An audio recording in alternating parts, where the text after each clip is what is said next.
Saludos, mi nombre es Legnara Castillo, soy licenciada en Psicología, actualmente cursando el módulo 3 del Diplomado en Docencia Universitaria de la Universidad Pedagógica Experimental Libertador. Y por abordar en esta oportunidad la temática relacionada con las emociones, los sentimientos y el estado de ánimo.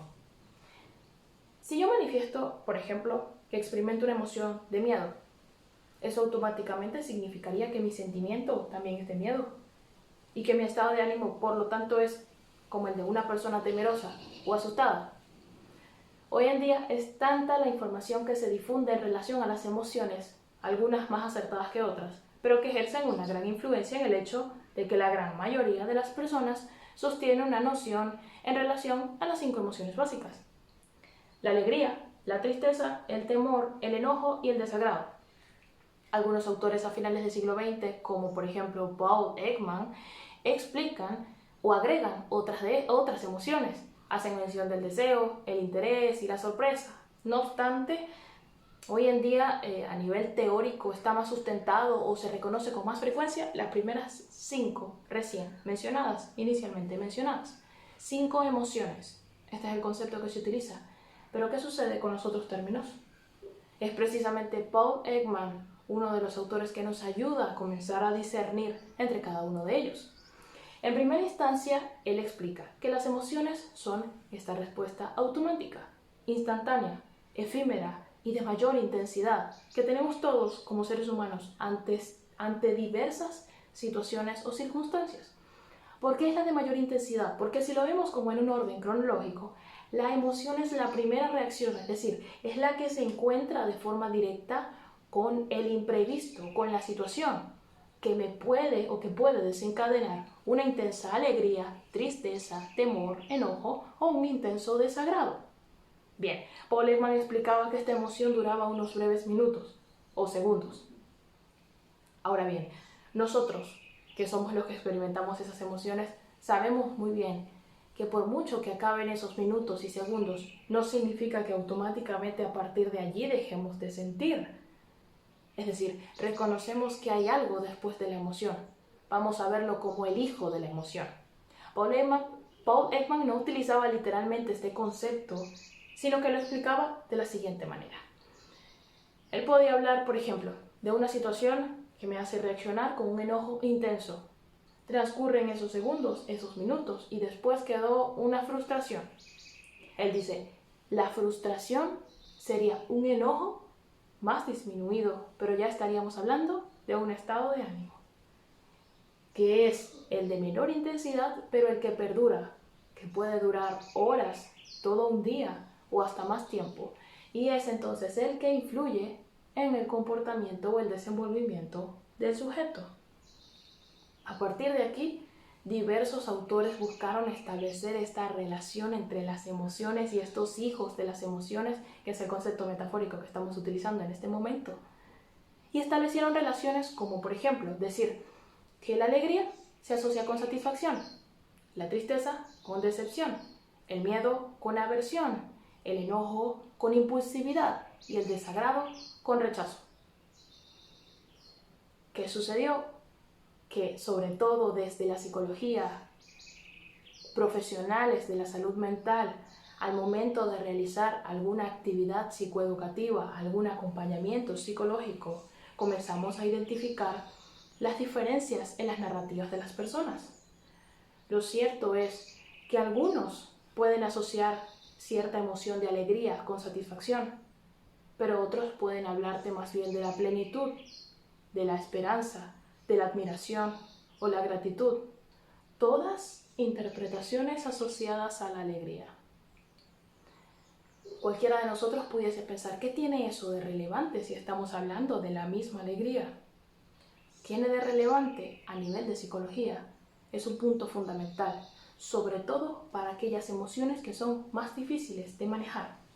Para algunas personas, o en general para todos nosotros, dependiendo de la situación. Por ejemplo, la tristeza. No es lo mismo el abordaje que yo pueda realizar ante una persona que esté interpretando cierta emoción de tristeza con decepción. Allí habría que identificar, por ejemplo, hacia dónde se dirige la decepción. ¿Es hacia una fuente externa? ¿Qué tipo de relación sostiene la persona con esa fuente externa para aplicar las herramientas pertinentes? ¿O es una decepción dirigida hacia sí misma o a sí mismo? Allí estaríamos hablando entonces de un abordaje asociado a la autoestima, al autoconcepto, a las creencias que sostenga esta persona en relación a su imagen o a sus propias capacidades. A su vez, diferente es el caso de alguien que esté interpretando esta tristeza o su tristeza como un sentimiento de soledad, porque allí podría tratarse un poco de abordar la autoestima, pero también posibles habilidades sociales, comprender qué creencias sostiene la persona al momento de entablar relaciones interpersonales, valga la redundancia, qué tipo de técnicas se pueden desarrollar, por supuesto, siempre y cuando estemos reconociendo que se está viendo perjudicada la salud mental de ese sujeto, de ese ser humano. Son diversos los sentimientos.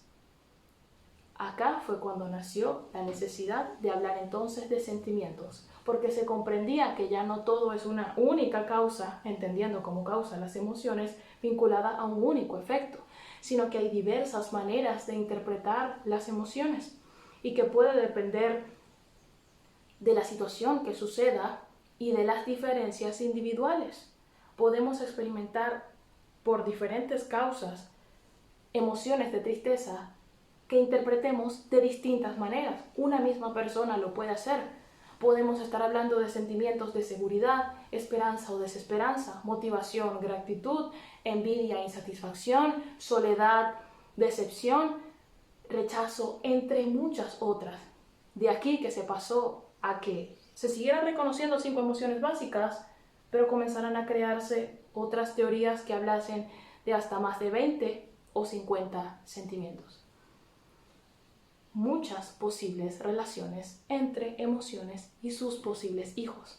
Además, alguien puede asociar, por ejemplo, la desesperanza con la tristeza, pero en otro momento asociar la desesperanza con el miedo. Acá es cuando se reconoce el criterio, el cuidado del criterio que hay que tener, no solamente al momento de realizar un abordaje psicológico hablando de un profesional de la salud mental, sino de cada ser humano en la medida en que se autoconoce, se desarrolla ese autoconocimiento, cómo estamos interpretando nuestras emociones. ¿Cómo puedo, siempre y cuando sea con el propósito de resguardar mi salud mental o mi desempeño en mi ámbito familiar, laboral, académico, social, cómo puedo ajustar las interpretaciones, los sentimientos, que es la interpretación de esa emoción, para generar un mejor desempeño? ¿Y qué viene a ser el desempeño? Lo que en parte depende de mi estado de ánimo. Al final, el sentimiento es ese punto medio. Está la emoción, respuesta instantánea. El sentimiento, la interpretación. Luego de ello viene el estado de ánimo. Se habla de sentimientos por la diversidad de interpretaciones que convergen. ¿Y cómo de ahí se origina el estado de ánimo? Depende de todos esos sentimientos que convergen, depende cuál es de mayor intensidad. ¿Cuál es el sentimiento o la interpretación que está siendo más significativo para la persona y que por lo tanto está determinando ese estado de ánimo, ese comportamiento final que se evidencia en cada uno de los ámbitos en los que el sujeto se desarrolla?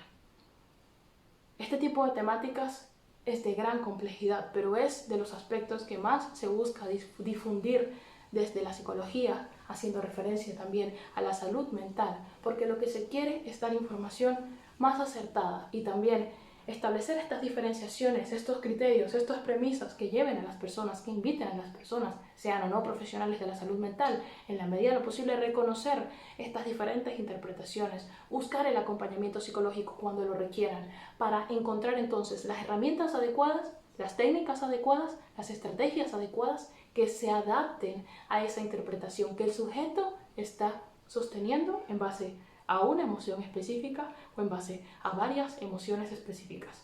No deja de ser importante la situación externa, no deja de ser importante, pero es en la interpretación de las emociones donde realmente, digamos, yace el punto de partida, tanto para un abordaje como un desarrollo de autoconocimiento, que suele ser o que se trata es con la finalidad de velar por el resguardo de la salud mental y de la calidad de vida de las personas. Muchas gracias.